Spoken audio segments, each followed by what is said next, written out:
शुभ लक्षणों से हीन है। सब निर्भर सब निर्दब धर्म रत पुनि, नर अरु नारी चतुर सब गुनी, सब गुणन्य पंडित सब ज्ञानी, सब कृतज्ञ नहीं कपट सयानी। सभी दंभ रहित मतलब अहंकार से दूर, मुक्त, धर्मपरायण और गुणात्मा है। स्त्री पुरुष सभी चतुर और गुणवान हैं। सभी जन गुणों का आदर करने वाले और पंडित हैं। ये राम राज्य के बारे में बता रहे हैं कि राम राज्य कैसा था। सभी कृतज्ञ हैं, एक दूसरे के किए हुए उपकारों को मानने वाले हैं। कपट और चतुराई धूर्तता किसी में नहीं है। ऐसी अनुपम कल्याणकारी सर्वजन हिताय सर्वजन सुखाय वाली व्यवस्था किस समाज या राष्ट्र को अपेक्षित नहीं होती। संसार में ऐसा कौन है जिसे राम के जैसा पुत्र, राम के जैसा मित्र, राम के जैसा भाई और राम के जैसा पति, राम के जैसा पिता, राम के जैसा राजा, जहाँ तक कि राम के जैसा मर्यादित शत्रु नहीं चाहिए। ऐसे विलक्षण मर्यादा पुरुषोत्तम श्री राम से मेरा प्रथम परिचय तब हुआ था जब मेरी उम्र करीब, ये कवि बता रहा है, आशुतोष राणा जी बता रहे हैं, 3.5 वर्ष की थी। गाडरवाड़ा, मध्य प्रदेश में एक गांव है गाडरवाड़ा, कि हमारे घर में पार्थिव शिवलिंग निर्माण की परंपरा थी। मिट्टी के महादेव बनाए जाते थे। मेरी माँ श्रीमती सीता देवी जी व मेरे पिता श्री राम नारायण जी नित्य ही महादेव शिव के पार्थिव शरीर का निर्माण करते व परम विद्वान पंडित श्री नारायण प्रसाद जी द्विवेदी के सानिध्य में उनका रुद्राभिषेक संपन्न होता था। एक दिन रुद्राभिषेक के समय पूज्य पंडित जी ने मंत्र पढ़ा, ओम आशुतोषाय नमः।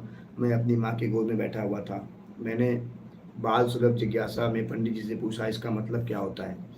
पंडित जी ने मुस्कुराते हुए कहा, यह भगवान शंकर का नाम है, जिसका अर्थ होता है शीघ्र प्रसन्न होने वाला, थोड़े में संतोष करने वाला। महादेव शिव जल्दी से खुश और संतुष्ट हो जाते हैं, इसलिए इनका एक नाम आशुतोष भी है।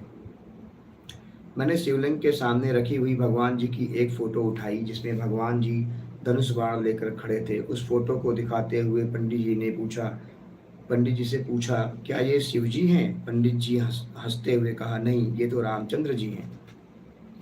मैंने आश्चर्य से कहा, ऐसा क्यों?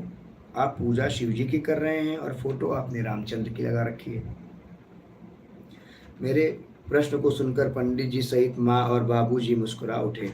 श्रद्धे नारायण प्रसाद जी बोले, वह इसलिए क्योंकि भगवान शिव को रामचंद्र बहुत प्रिय हैं और रामचंद्र को भगवान शिव से बहुत प्रेम है। ये दोनों एक दूसरे को अपना ईश्वर मानते हैं। यह सुनकर मेरे आश्चर्य का ठिकाना न रहा कि कोई भगवान किसी दूसरे भगवान को अपना भगवान मानता है। मैंने अपनी माँ की ओर देखकर कहा, आ गया पसंद? माँ ने हंसते हुए पूछा, क्या पसंद आ गया? मैंने कहा, नाम, और घोषणात्मक स्वर में बोला, आज से मेरा नाम आशुतोष है। वाह, अच्छा है। और इस तरह मैं महादेव शिव, मर्यादा पुरुषोत्तम श्री राम व अपने माता पिता सीता देवी राम नारायण जी और पंडित श्री नारायण प्रसाद मिश्र द्विवेदी की उपस्थिति में राणा जी से आशुतोष राणा हो गया। हमारे बड़े बुजुर्ग कहते हैं कि मनुष्य के जीवन में उसके नाम का पारिवारिक वातावरण, देश काल, परिस्थिति, सभ्यता, संस्कृति का प्रभाव पड़ता है। संभवतः इसलिए बचपन से मेरी रुचि मेरे नगर गाडरवाड़ा में होने वाली रामलीला, रामसत्ता, अखंड रामायण के पाठों में होने लगी। जैसे जैसे उम्र बढ़ती गई वैसे वैसे मेरी भी सक्रियता इन आयोजनों में बढ़ती गई। श्री राम का चरित्र, उनकी कथा हृदय को आनंद देने के साथ साथ कई प्रश्नों को भी खड़ा करती थी। ये सभी प्रश्न ऐसे थे जिनसे मेरे हृदय बुद्धि के निरंतर घर्षण होता रहता था। किंतु माँ के देहावसान के बाद अपनी किशोरावस्था में जब मुझे अपने परम पूज्य गुरुदेव दादा जी की कृपा और सानिध्य प्राप्त हुआ, तब एक एक करके मेरे प्रश्नों का निस्तार मिलता गया।